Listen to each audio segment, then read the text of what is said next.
करें start. Yes sir.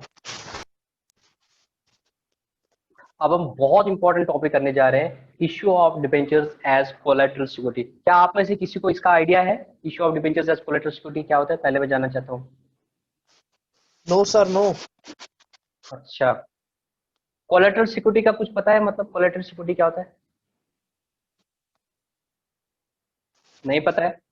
तो हम नो मैं सर। सीधे टॉपिक पे आ जाता हूँ। ठीक है, मेरी आवाज अच्छी से आ रही है ना? Yes sir. ठीक है। अब देखो, मैं आपको थोड़ा सा बेसिस बताता हूँ।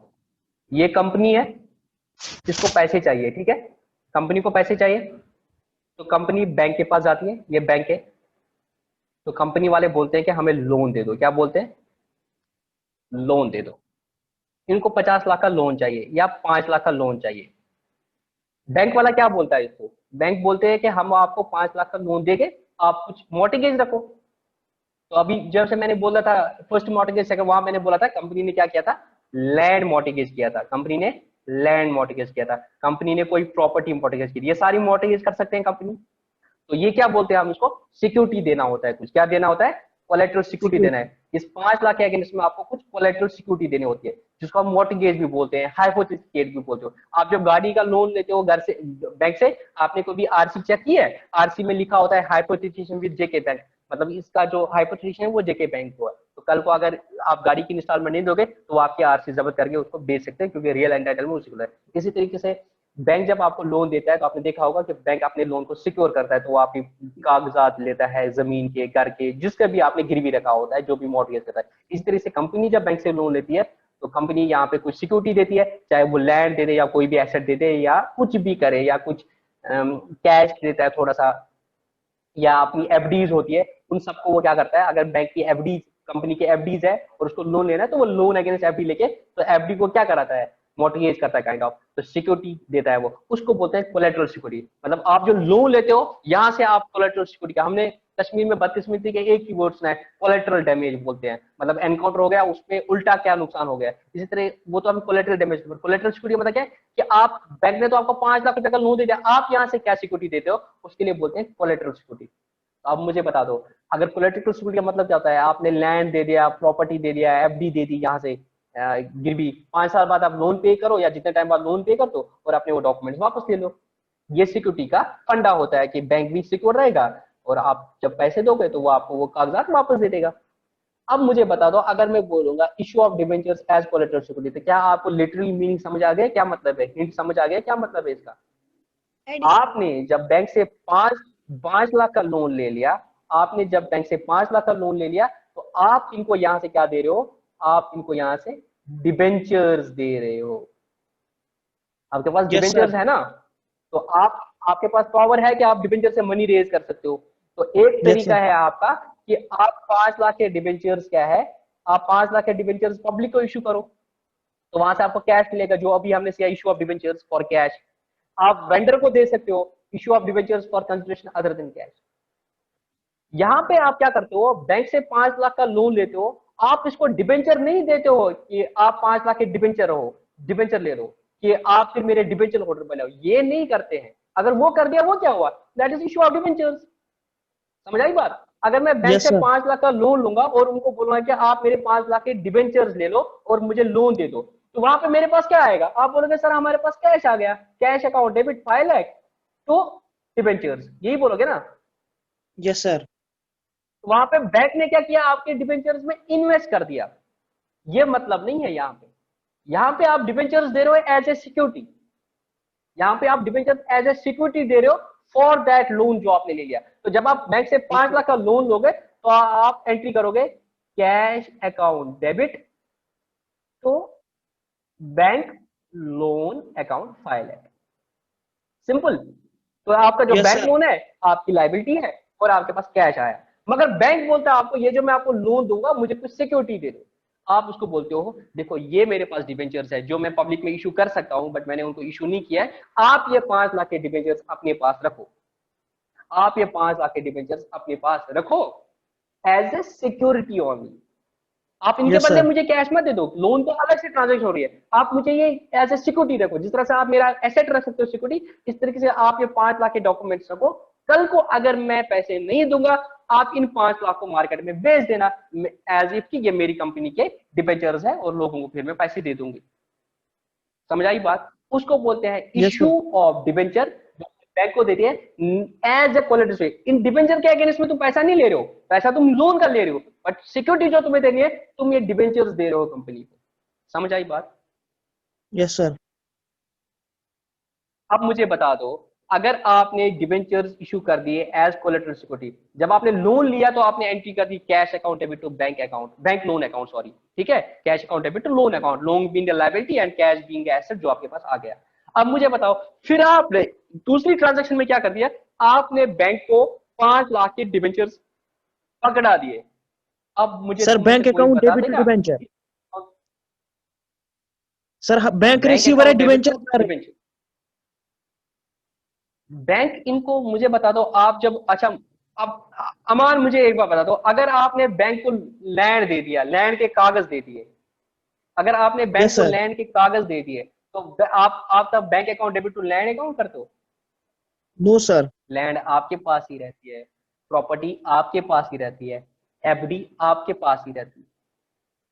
यहाँ पे आपने डिबेंचर्स के डॉक्यूमेंट बैंक को, तो क्या डिबेंचर से उनका 5 लाख का वो पैसा मिल रहा है, या उनके पास एक 5 लाख का कुछ वो लायबिलिटी मिल रहा है? नहीं, they are just as a security. Bank को वहां से कुछ नहीं मिला। जिस तरह से आप Yes, sir. लैंड के कागजात देते हो, क्या उससे बैंक को लैंड मिलती है? क्या लैंड आपकी जाती है बैंक? No, sir. गिरवी रहता है. वो गिरवी रहता है। यहाँ पे आपने डिबेंचर्स उस तरह से इशू नहीं कर दिए कि आप डिबेंचर की लायबिलिटी खड़ी करो, आप तो डिबेंचर्स के कागजात जो है अपनी जगह से रखे, अपने काउंटर से निकाल के उनके पास रख लिया। जिस तरह से सपोज आपका पास एफडी है, आपके पास, आपने वो एफडी उठा के बैंक को दे दी, तो एफडी तो आपकी बुक्स में ही रहेगी ना। एफडी तो आप अपनी एसेट नहीं Yes, निकालोगे, sir. एफडी के कागजात बैंक के पास रहेंगे, बट एफडी आपका ही एसेट रहेगा। इसी तरीके से जो डिबेंचर्स है, आपका कोई डिबेंचर की लायबिलिटी खड़ी नहीं होती है, आपकी डिबेंचर की लायबिलिटी नॉर्मली खड़ी नहीं होती है। तो ऐसा अगर देखा जाए तो इसकी कोई अकाउंटिंग एंट्री नहीं होगी, इसकी कोई अकाउंटिंग एंट्री नहीं होगी। पहले ये समझ नहीं आया, होगी. Issue of debenture as collateral security समझ आया अच्छे से? Yes, sir. इसमें कोई Yes. डाउट है क्या? आपने गिरवी रखे No, डिबेंचर के sir. डॉक्यूमेंट्स, आपने डिबेंचर्स के डॉक्यूमेंट्स गिरवी रखे बैंक के पास कि अगर मैं आपको पैसे नहीं दे पाऊंगा, ये 5 लाख के डिबेंचर आपके पास है, आप इनको बाद में एनकैश करा देना, ठीक है? तब बैंक क्या करेगा, सपोज 5 साल बाद मैं बैंक को पैसे नहीं दूंगा, तो बैंक क्या करेगा, जो मेरे डिबेंचर्स है उनको एनकैश करेगा, ठीक है? तो वो क्या करेगा, तब debentures as an investment, debentures account debit as an investment, तो जो उसका मेरा लोन था उसको क्या करेगा, जो लोन था ऑलरेडी एज एन एसेट, उसको खत्म करेगा 5 लाख का, और फिर लोन जो डिबेंचर से इनको कैश करेगा, सपोज एनकैश करेगा, तो वो एंट्री करेगा फिर कैश अकाउंट डेबिट तो डिबेंचर अकाउंट, तो उसको अपना 5 लाख मिलेगा। या ऐसा होगा 5 साल बाद मैं उसको कैश दे दूंगा, मैं जब उसको 5 साल बाद कैश दूंगा, तो मैं अपनी बुक्स में एंट्री करूंगा bank loan account debit 5 lakh Cash. To cash 5 lakh, और जो उसके पास डिबेंचर के डॉक्यूमेंट है वो वापस दूंगा। तो एज तक मुझे Yes, sir. डिबेंचर ठीक. जो मैंने इशू एज कोलेटरल सिक्योरिटी कर दी, कोई अकाउंटिंग एंट्री नहीं करी, बिकॉज ये कोई ट्रांजैक्शन नहीं है एज सच, ये सिर्फ मैंने अपने डॉक्यूमेंट्स उसके पास रखे। तो एज सच इसमें Yes, sir. दो अप्रोच है हमारे, इसमें हमारे दो अप्रोच है। One of the approaches is no entry, हम कोई एंट्री नहीं करेंगे, बट आप बता दो कि सर फिर कैसे पता चलेगा कि हमने 5 लाख के डिबेंचर्स बैंक को दे के रखे हैं एज ए गिरवी? तो क्या करना है, जो बैंक लोन होगा आपका, बैंक लोन आपकी लॉन्ग टर्म बोरोइंग आ जाएगी, Yes, sir. आपकी लॉन्ग टर्म बोरोइंग आएगी, बैंक लोन 5 लाख का। जो नोट्स टू अकाउंट्स बनेंगे, जो हम आगे से डिटेल हो गए, नोट्स टू अकाउंट में आप बैंक लोन के लिखूंगा secured against debentured Debenture. issued as collateral security against debentures of rupees 5 lakh issued as collateral security। तो ये 5 लाख का भी हो सकता है, आप 10 लाख के भी डिबेंचर दे सकते हो उसको, वो बोलेगा क्या पता फिर बाद में आप ऐसे दोगे और मुझे मार्केट में पूरे 5 लाख, आप 10 लाख के भी डिबेंचर दे सकते हो 5 लाख के में। तो एज सच आप debenture as a liability issue नहीं कर रहे हो, आप you are just issuing them as a collateral security, तो उसको बोलते हैं। तो आप यहाँ पे लिखोगे नोट्स टू अकाउंट्स में बैंक लोन के नीचे secured against debentures of ₹10 lakh और 5 lakh issued as collateral security, but as such कोई अकाउंटिंग एंट्री कोलेटरल सिक्योरिटी के लिए जो आपने डिबेंचर्स थे उसकी इशू ऑफ डिबेंचर्स की एंट्री नहीं करोगे, एंट्री वही हो जाएगी cash account debit to bank loan. But आप बोलते हो कि सर हमें ना थोड़ा सा वो अजीब लग रहा है, हमारे हिसाब से डिबेंचर्स तो जा ही रहे हैं ना, तो हमने तो डिबेंचर्स एज ए लायबिलिटी तो खड़ी कर ही दी है ना। समझाई मेरी बात? Yes sir. आपको वो फील भी आ रहा है जो अपना, जो अमान को स्टार्ट में फील आ रहा था, सर हम तो डिबेंचर्स जा ही रहे ना हमारे, तो अगर हम उसको पैसे नहीं देंगे वो तो मार्केट में उसको देगा, तो हमें तो जो बंदा फिर डिबेंचर देगा हमें उसको 5 लाख रुपए देने पड़ रहे। सर मुझे एक फील तो आ रहा है, अमान को एक फील आ रहा है। सर बैंक अकाउंट डेबिट तो ठीक है, मैं नहीं बोल पा रहा हूँ, वो तो मैंने ऐसे ही बोला था कि एक चीज डेबिट हो जाएगी, तो बैंक तो डेबिट नहीं हो रहा है कुछ, क्योंकि अभी तो उसकी लायबिलिटी खड़ी नहीं हो रही है, ये खत्म नहीं हो रही है, लोन तो अभी भी है मेरे पास, कैश अकाउंट डेबिट जो लोन है, बैंक लोन तो है 5 लाख का, बट सर मेरे डिबेंचर तो 5 लाख जा रहे हैं, वो मुझे दिख रहा है 5 लाख। मैं बोलूंगा अमान ठीक है, आप 2 डिबेंचर्स करो 5 लाख, ठीक है, 2 डिबेंचर्स करो 5 लाख। और बट आप बोलोगे सर बैंक लोन अकाउंट तो डेबिट नहीं करूंगा, क्योंकि अगर मैं बैंक लोन अकाउंट को डेबिट करूंगा उसकी वजह से क्या होगा, मेरी लोन की लायबिलिटी खत्म हो जाएगी, तो मेरा फुल डिस्क्लोजर तो होगा ही नहीं, मेरा तो लोन है 5 लाख का जो मुझे पे करना है, तो मुझे तो लोन तो दिखाना ही है, बट मैं ये भी दिखाना चाहता हूँ कि मैंने डिबेंचर 5 लाख की इशू कर दिए एज कोलेटरल सिक्योरिटी। अगर आपने एज ए कोलेटरल सिक्योरिटी कर दिया उसके बदले में आपको कुछ मिल रहा है? Answer is no, it's just a guarantee. मिला है आपको बैंक लोन के अगेंस्ट में 5 लाख जिसकी आपने एंट्री कर दी है, और आपको दिख रहा है बैलेंस शीट में कैश 5 लाख और आपको दिख रहा है लोन 5 लाख, मगर आपने डिबेंचर इशू कर दिया एज ए कोलेटरल सिक्योरिटी, और अमान को फील आ रहा है कि सर टू डिबेंचर एंट्री तो होनी ही चाहिए। मैं बोल रहा हूं अमान बेटा ठीक है आप करो टू डिबेंचर 5 लाख, बट आप यहाँ पे क्या करोगे, अब क्योंकि कोई एसेट आया नहीं है आप इसको कंट्रोल अकाउंट में ट्रांसफर करोगे, आप एंट्री करोगे debenture suspense account debit 5 lakh. Yes sir. ये आपका ऑप्शन नंबर 2 है।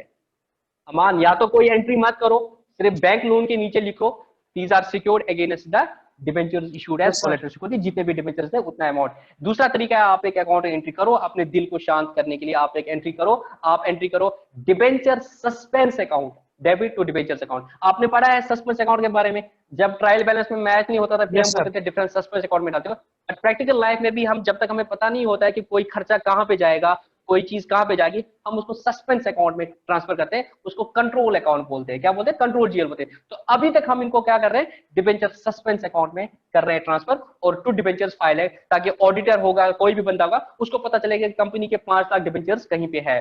फिर इसका बात आई कि ये एंट्री तो हो जाएगी सर, बैलेंस शीट में इसको कैसे दिखा देंगे? सर डिबेंचर को लायबिलिटी में, डेटर सस्पेंस को एसेट साइड में, जिस तरह P&L सस्पेंस अकाउंट में होता है। Debenture suspense account. और अमान बोल रहा है कि सर हम ऐसा करेंगे, इसका डेबिट बैलेंस है, इसको एसेट में दिखाएंगे, इसकी लायबिलिटी है, इसको हम लायबिलिटीज में दिखाएंगे। एसेट में कहां दिखाओगे इसको डिबेंचर सस्पेंस को?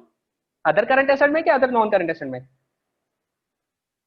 तो अमान बोल रहा है कि सर मुझे ऐसा फील आ रहा है अगर मेरे डिबेंचर्स लॉन्ग टर्म है, अगर डिबेंचर्स लॉन्ग टर्म है 5 साल बाद देने, तो ये भी डिबेंचर जो है, सपोज अगर मेरा लोन लॉन्ग टर्म है तो लोन मेरा लॉन्ग टर्म लायबिलिटी में आएगा, लॉन्ग टर्म बोरिंग में आएगा, तो ये डिबेंचर्स भी लॉन्ग टर्म हो जाएंगे, और वो जो डिबेंचर सस्पेंस है वो मेरा जाएगा अदर नॉन करंट एसेट में। ये आपका फील आ रहा है? Yes sir. और जिस साल मुझे ये रिडीम करने होंगे, जब साल मुझे लोन पे करना होगा, उस साल ये डिबेंचर्स में दिखाऊंगा अदर नॉन करंट लायबिलिटीज में, और फिर जाके जो ये है डिबेंचर सस्पेंस उसको दिखाऊंगा अदर नॉन करंट एसेट में। ठीक है? Yes sir. तो अमान का फील लॉजिकल है, पहले ऐसा होता था, हम डिबेंचर सस्पेंस अकाउंट को एसेट में दिखाते थे, ठीक है, और डिबेंचर्स को लायबिलिटी में दिखाते थे। बट जब कंपनीज एक्ट 2013 आया, उसने बोला ऐसा नहीं करना है। प्रेजेंटेशन जो आप बोल रहे हो कि आप प्रॉफिट एंड लॉस को एसेट साइड से दिखाते हो अगर उसका डेबिट बैलेंस है, क्या आज की डेट में जब नई कंपनीज एक्ट आ गया और शेड्यूल 3 के हिसाब से बैलेंस शीट बनाते हो, क्या अभी भी आप प्रॉफिट एंड लॉस का डेबिट बैलेंस एसेट साइड से दिखाते हो कंपनीज में? The answer is no.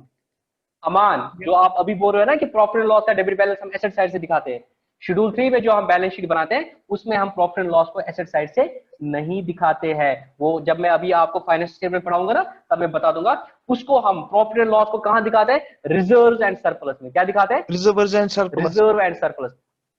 Reserve and surplus में प्रॉफिट एंड लॉस का प्रॉफिट क्या क्रेडिट होगा ना तो पॉजिटिव फिगर आएगी, और प्रॉफिट एंड लॉस का नेगेटिव फिगर माइनस होगा तो नेगेटिव फिगर आएगी।